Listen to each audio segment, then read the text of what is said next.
चलिए खबरों की शुरुआत करेंगे बेहद अहम खबर के साथ। सबरीमाला मंदिर से जुड़ी हुई है ये खबर, जिसमें हर उम्र की खवातीन के दाखिले के हवाले से देवासम बोर्ड के मौक़िफ़ में बड़ी तब्दीली आई है। बोर्ड सुप्रीम कोर्ट के फैसले को तायद करने के लिए तैयार है। बोर्ड ने सुप्रीम कोर्ट से कहा है कि वो उसके फैसले को मानने को तैयार है। वाज़ेह रहे कि 4 महीने पहले सुप्रीम कोर्ट ने मंदिर में हर उम्र की खवातीन को दाखिले की इजाजत दी थी, जिस पर खूब बवाल हुआ था। सुप्रीम कोर्ट के फैसले के खिलाफ एहतजाज में लोग सड़कों पर उतर आए थे। एहतजाजियों ने मंदिर में दाखिल होने की कोशिश करने वाली खवातीन को रोकने के लिए ताकत का इस्तेमाल किया था। इसके बावजूद 2 खवातीन मंदिर में दाखिल होने में कामयाब हो गई थी। चलिए मजीद अपडेट के लिए रुख करेंगे दिल्ली का, जहां मौजूद है हमारे साथी सुशील पांडे। सुशील, काफी अहम फैसला नजर आ रहा है। देवासम बोर्ड ने जिस तरह से अपना ये एक चेंज लाया है अपने सोच में, क्या कुछ कहेंगे?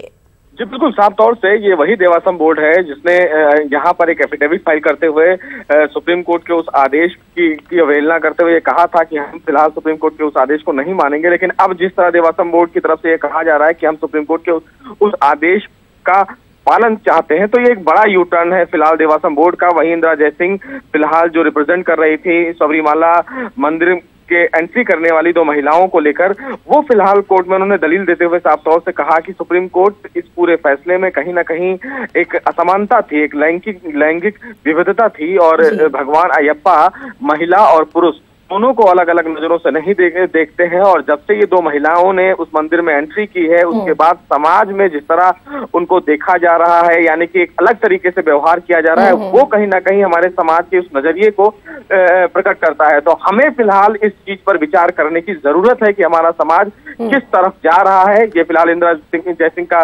सबमिशन था। उन्होंने कहा कि फिलहाल महिलाएं और पुरुष दोनों बराबर के हकदार हैं, तो लिहाजा सुप्रीम कोर्ट का जो जजमेंट है उस जजमेंट पर, इस रिव्यू पर विचार करने की जरूरत नहीं है। फिलहाल दोनों पक्षों ने इस पूरे मामले पर अपनी बहस की। वहां केरला सरकार की तरफ से इस पूरे मामले में विरोध किया गया। उन्होंने कहा कि रिव्यू पिटीशन पर सुनवाई की जरूरत है और सुप्रीम कोर्ट के 5 जजों की संवैधानिक पीठ पर विचार करने की जरूरत है। फिलहाल दोनों पक्षों के जो आर्गुमेंट हुए बड़े लंबे और बहुत तीखे भी हुए। फिलहाल कोर्ट ने दोनों पक्षों को सुना और अपना फैसला सुरक्षित रख लिया है। अब देखना यह है कि सुप्रीम कोर्ट का जो फैसला आएगा संविधान पीठ का, क्या वो सुप्रीम कोर्ट के उस आदेश को पलटता है या फिर नहीं। लेकिन संभावना इसमें हिना ये है कि जिस तरह देवासम बोर्ड ने यूटर्न लिया है, वो एक कहीं ना कहीं बड़ा फैक्टर लग सकता है इस फैसले पर। इसका बड़ा असर देखने को मिल सकता है। लेकिन हमें भी इंतजार करना होगा कि देश की सबसे बड़ी अदालत की संवैधानिक पीठ इस पूरे मामले पर क्या कुछ अपना फैसला सुनाती है। जी सुशील, बहुत बहुत शुक्रिया आपका इस तमाम तर जानकारी के लिए। तो नाज़रीन, ये थे हमारे साथी सुशील पांडे,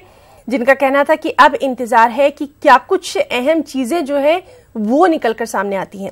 आगे बढ़ेंगे। बीजेपी तर्जुमान संबित पात्रा ने कांग्रेस सदर राहुल गांधी के बहनोई रॉबर्ट वाड्रा पर इल्जाम लगाया कि उन्होंने पेट्रोलियम और दिफाई डील में कमीशन खाया था। कमीशन से हासिल रकम से उन्होंने लंदन में बाकायदा प्रॉपर्टी खरीदी थी। दिल्ली में मीडिया से खिताब करते हुए संबित पात्रा ने राहुल गांधी पर 5000 करोड़ के गबन का भी इल्जाम लगाया। सुबह जब हम जगे, टीवी ऑन किया हमने देखा 2 अपराधियों के पोस्टर लगे हुए थे कांग्रेस पार्टी के दफ्तर के सामने। दोनों ही अपराधी बेल पे बाहर हैं।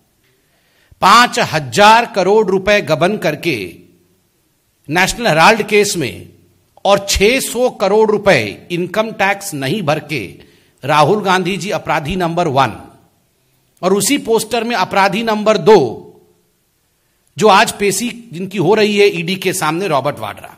आज हम इस बेल फैमिली से, जिस परिवार के तमाम लोग बेल पे बाहर हैं, ये 4 सवाल जो हमने पूछा है उसका जवाब चाहते हैं कि इसका जवाब ये बेल परिवार यथाशीघ्र दे। और जो पोस्टर लगा हुआ है उनके कांग्रेस पार्टी के दफ्तर के बाहर, आप अपराधियों को बढ़ावा देते हैं। जिनको ईडी पूछताछ कर रही है उन अपराधियों के पोस्टर आप लगाते हैं। धिक्कार है। 2019 की लड़ाई भ्रष्टाचारियों बनाम मोदी की है। और इस सब के बीच आपको बताएं कि मनी लॉन्ड्रिंग मामले में सोनिया गांधी के दामाद रॉबर्ट वाड्रा से ईडी आज शाम 4 बजे के करीब पूछताछ करने वाली है।